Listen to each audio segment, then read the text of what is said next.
Roy Lilley is a former NHS Trust chairman and joins us. Morning to you, Roy. Good morning, Julia. Thank you for joining us. Lots to talk to you about. First of all, what do you make of Wes Streeting, the Health Secretary, ordering a big review by some top experts over the next months to get the results back in the by next summer? Basically, are we overdiagnosing things like ADHD, autism, anxiety, and what can we do about it? Are you hopeful that that might actually lead to some more sense in the system? Yes, I'm going to say something now that I don't think you ever thought you'd hear me say, and that is, I agree with Wes.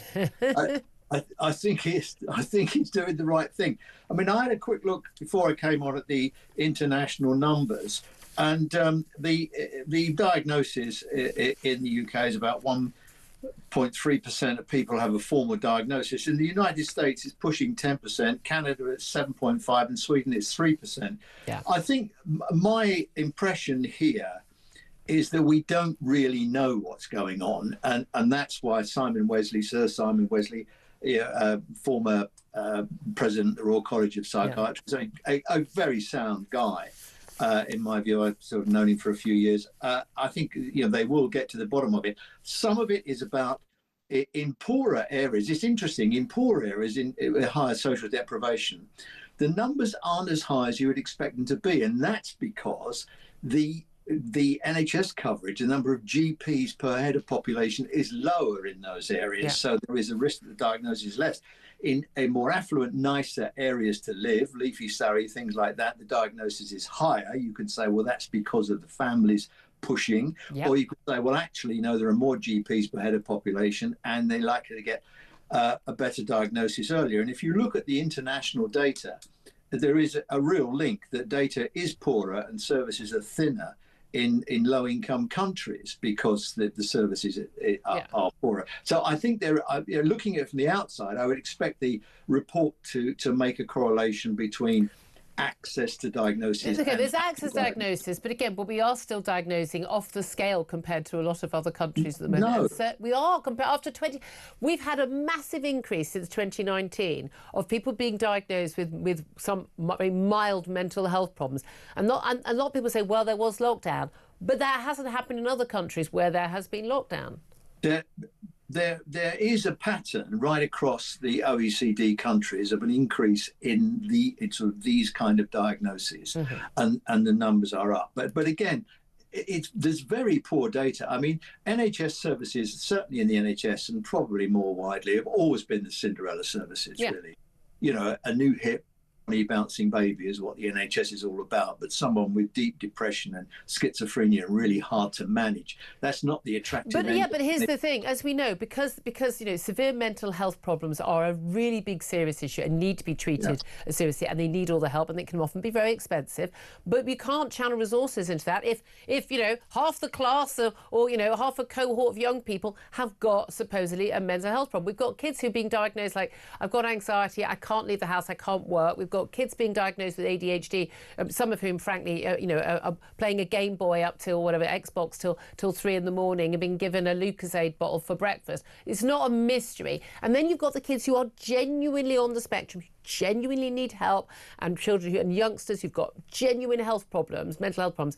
Then they're getting missed by the system because of all the other people around them whose parents are either gaming the system to get benefits or to get their kids extra time in exams, or who frankly are just medicalising normal human differences and normal human emotions. Which is why I agree with Wes. We need to get to the bottom of this. Yeah. Well, hopefully. The question is, if they get to the bottom of it, will they do anything about it? Well, I think if it looks like it's going to cut benefits, they will. If it looks like it's going to put the cost of treatment up in the NHS, they won't.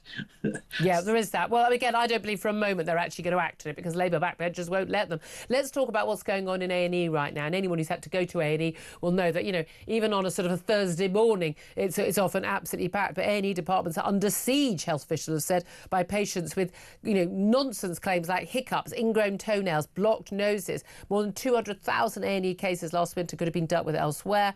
Almost 100,000 people with just things like sore throats. And yet, currently under siege with a number of flu patients. It's up more than 50% on last year, with 1,717 patients in beds in England each day last week, including 69 in critical care. We are approaching, the full-on winter crisis, which follows on from the autumn crisis and the summer crisis and the spring crisis and last year's winter crisis.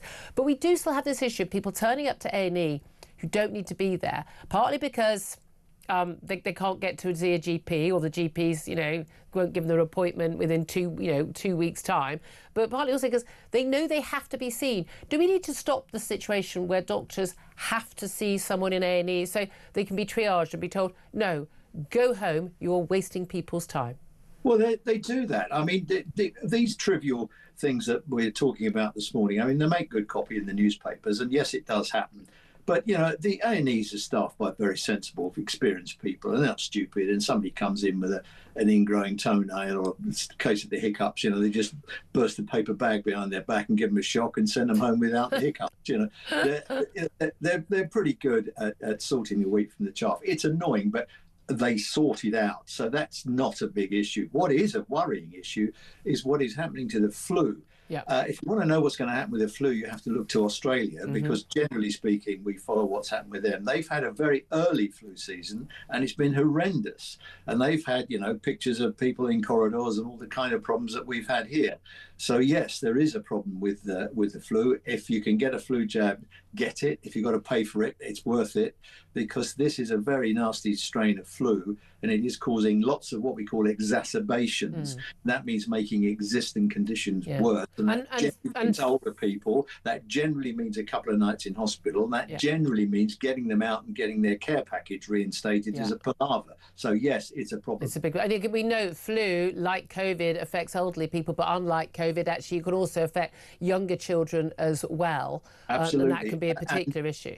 And we got 14,000 people in hospital with COVID now. Yeah. So, COVID hasn't gone away. And for some people, it can be... Are they being treated for COVID, or are they just being randomly tested for COVID? No, they've been treated and they've been admitted with, with a lot of breathing difficulties. For COVID. The key number of people, the key people that we're not jabbing, and I think everybody should have a flu jab, to be honest. I've never had a flu jab. Never even occurred to me to get a flu jab. Yeah, I mean, that said, I was largely very healthy until 2020. Yeah, well, there you go. But I mean, I'd make it easy for employers to buy the flu jabs and do it for their staff and stuff like that. The issue here is there's a particular group. It's a sort of the dads between 30 and up to about 55. They don't get a jab quite often, and they are big spreaders. They pick it up at work, or the kids give it to them, and then they give it to their older parents and all the rest of it. There's that cohort that I always think that public health overlook, and I think they are. And does the flu jab stop you from passing it on? Because remember, we were told that COVID, if you had the COVID jab, that's the reason I had one of the main reasons I had it was although I'd already had COVID, I wasn't worried about COVID myself, but it would stop me from being able to catch it and pass it on to an elderly relative. That wasn't the case, but it's not a magic solution. But what it does mean is if you do pick up the flu, you'll be less ill, and there'll be less chances of you passing on something that's really horrible and will do a lot of damage. I think it just makes a lot of sense. I'm of the age now where they give me a free everything, so I'm the walking dartboard. They come in, they say 180s just walk through the door, so I get all the jabs.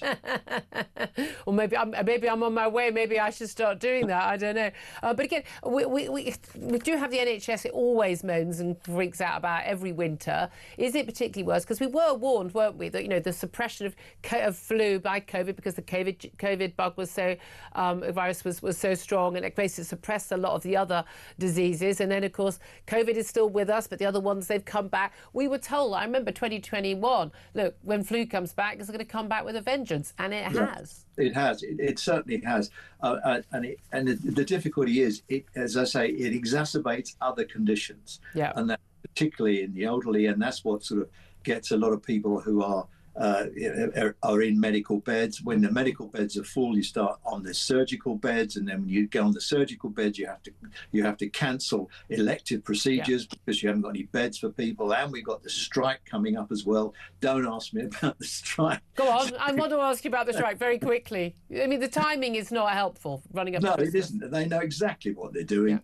They're not. I don't think they are carrying public support. They know what they're doing. They're striking at the employer at the worst possible time. The difficulty is this, Julia, that the contract is held between the Department of Health and the doctors. The NHS has really got nothing to do with this other than sort it all out. It's up to Wes Streeting, basically, at the end of the day. Down to him, and he's got to swallow his pride and sit down and talk to them. Well, I believe they had talked quite a lot, but, there we are. Anyway, just give them more money and they'll just keep coming back for more. Roy Lilley, always a good talk. She covered a lot of ground there, former NHS Trust Chairman. Thank you very much for that. Philip Ingram, I mean, no offence. You're of a certain age as well, not much older than me. Do you get all your jabs? Do you get your flu jab and everything? I mean, if you're elderly, you're supposed to definitely. I don't know. I've had flu jab a few times. When I went going through cancer treatment, I was in the vulnerable stage. Yeah. So yes, I went and got all my jabs and bits and pieces. But we were warned. All these disease just didn't go away, and all these people who've lost. The thing is, there is an element where people have lost a lot of their immunity because they weren't out and about, don't see as many people. But also flu bugs have exploded again. The number one threat for a pandemic that will kill more people than has done is a flu pandemic, and we saw in the 1920s. We saw in the 1920s the Spanish flu that came through and killed millions across the world. Yeah, absolutely, and children, crucially. Yes, absolutely. Rather than people at the same. I know, I'm not saying I've got relatives in their 80s. Not expendable. But I think we're more worried about kids dying than 80-year-olds. I'm sorry, we are. And if you're not, then there's something wrong with you. Children, 20-year-olds, 30-year-olds. Yeah, exactly. 11:48.